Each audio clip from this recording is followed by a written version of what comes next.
Bonjour et bienvenue dans Histoire au poil, le podcast où les animaux ont la parole.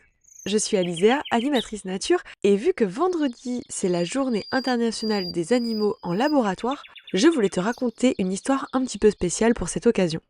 Alors, ferme les yeux, installe-toi confortablement et écoute l'histoire de Raphaël, le rat de laboratoire.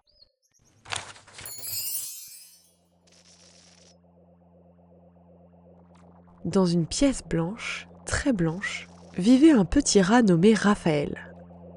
Tout était calme, le sol était lisse, les murs étaient hauts, la lumière ne changeait jamais. Il y avait une petite maison, une gamelle et quelques objets étranges. Mais surtout, il y avait du silence. Raphaël n'était pas vraiment seul. Parfois il entendait un petit bruit, un grattement, un mouvement léger. D'autres rats étaient là, tout près. Mais il ne pouvait pas les voir ni les toucher. Alors, il avançait doucement. Il tendait ses moustaches, car les rats utilisent leurs moustaches pour sentir le monde. Mais ici, ses moustaches touchaient seulement du vide. Chaque jour, les humains venaient. Ils ouvraient doucement, ils regardaient, ils observaient. Puis, ils proposaient à Raphaël de petits défis.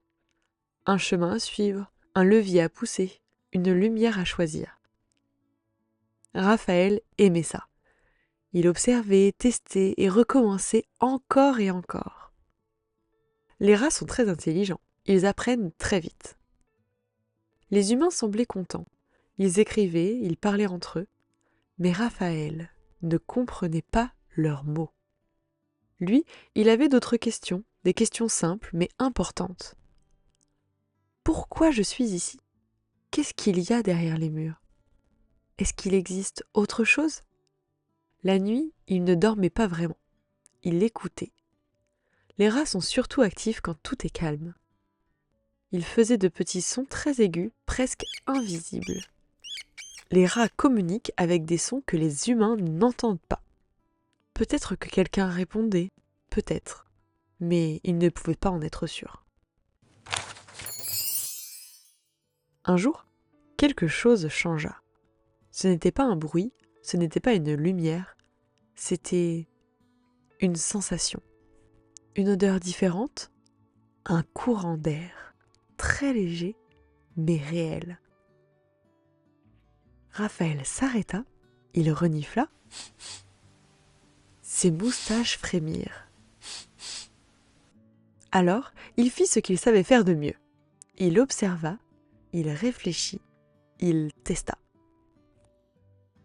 Il poussa un objet, grimpa, explora chaque coin. Encore et encore. Parce que comprendre, c'était sa façon d'exister. Mais plus il comprenait, plus il ressentait quelque chose, autre chose. Un manque. Pas un manque de nourriture ou d'espace, non. Un manque de contact. Un rat a besoin d'un autre rat, pour se blottir, pour jouer, pour se rassurer.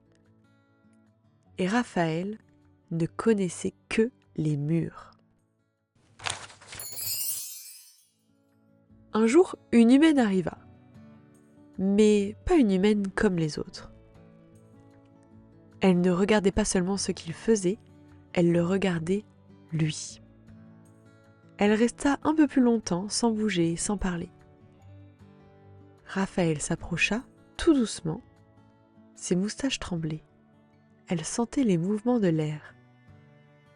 Il s'arrêta juste devant elle. Et pour la première fois, il ne ressentit pas de pression. Juste du calme. Les jours passèrent et l'humaine revint. Puis un jour, elle ouvrit. Mais cette fois, ce n'était pas pour un test. Elle tendit les mains doucement.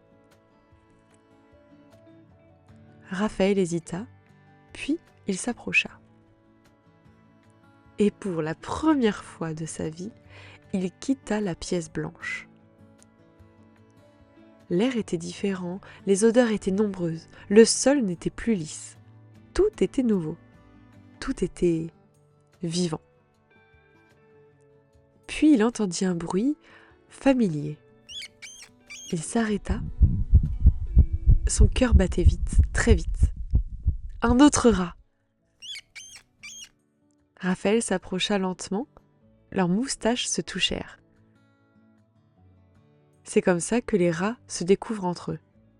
Ils se reniflèrent, tournèrent l'un autour de l'autre, et soudain, quelque chose changea. Raphaël ne réfléchissait plus, comme quand il jouait, il ressentait. Ils commencèrent à courir tous les deux, à se suivre, à jouer. Cette fois, Raphaël ne cherchait plus à comprendre. Il vivait, tout simplement.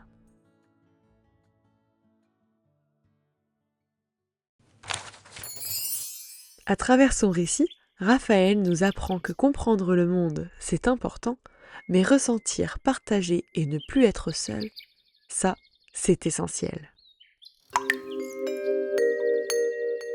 Voici la fin de notre histoire, merci de l'avoir écoutée, et j'espère que Raphaël t'a touché et que tu auras envie d'en apprendre plus sur les animaux en laboratoire. C'est pour ça que pour samedi, j'ai fait un épisode qui parle justement des rats de laboratoire. Si tu veux l'écouter, il sortira samedi à midi.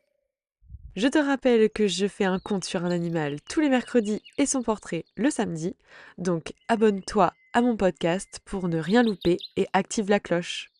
Je te remercie et je te dis à bientôt. Mouah.